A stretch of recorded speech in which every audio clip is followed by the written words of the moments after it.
more than 1.43 million. This is the number of people who got diagnosed with COVID-19. Good afternoon, we are Team Jane. Our topic is COVID-19 in the spotlight for a sustainable future. First, we will explain what COVID-19 is and how it impacted the world. Then, we will suggest solutions how to combat the current problems wisely. Last but not least, the conclusion. It was first announced by WHO on 31st December 2019 as viral pneumonia with an unknown cause. It was defined as an infectious disease caused by a newly discovered coronavirus. As this word map clearly shows, it is vastly spread all over the world, which doesn't likely to wane. Lots of nations have been hit hard by the deep economic recession, such as decreasing trade and restricting human exchanges. Its impact was also obvious in the infrastructure aspect. For example, in the Philippines, people there are now suffering from lack of testing capacity and medical supplies. Like this show, it not only harshly hit the global economy, but also brought about the new normal society. SDG stands for Sustainable Development Goals, which was derived from the UN. There are 17 goals which are working as a blueprint for a better and more sustainable future. From the worldwide perspective, we have the responsibility to build up a way out of COVID-19 pandemic. Thus, it is reasonable to contrive solutions for the COVID-19 based on SDGs. In this presentation, we would like to focus on two specific goals, which are 9, Industry, Innovation and Infrastructure, and 16, Peace, Justice, Strong Institutions.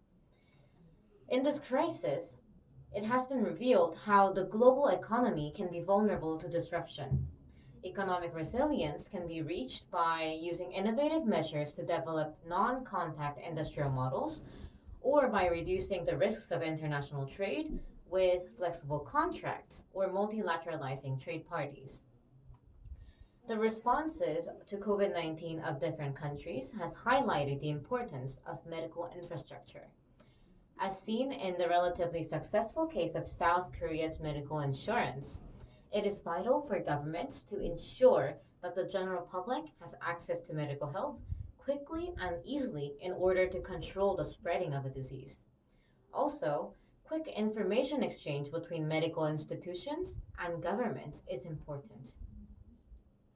In emergencies, centralized emergency operation systems are needed in order to control the medical, social, and economic situations.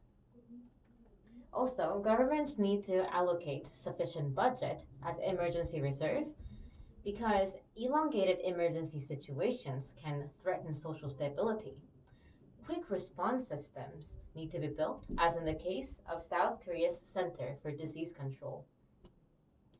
In order to control emergency situations and build more resilient systems, international cooperation between nations, intergovernmental organizations, NGOs, and academia needs to be reached. For example, successful response models need to be quickly shared, and the direct communication between academic experts and administration offices need to be facilitated. COVID-19 has brought irreversible changes globally.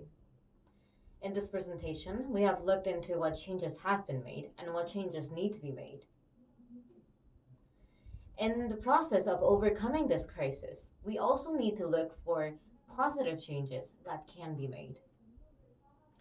In the UN SDG COVID-19 response, it has been mentioned that this crisis can be a catalyst for social change, and that when building our society back, we need to take this chance to look for positive and more sustainable changes, more sustainable practices that can be applied to our society.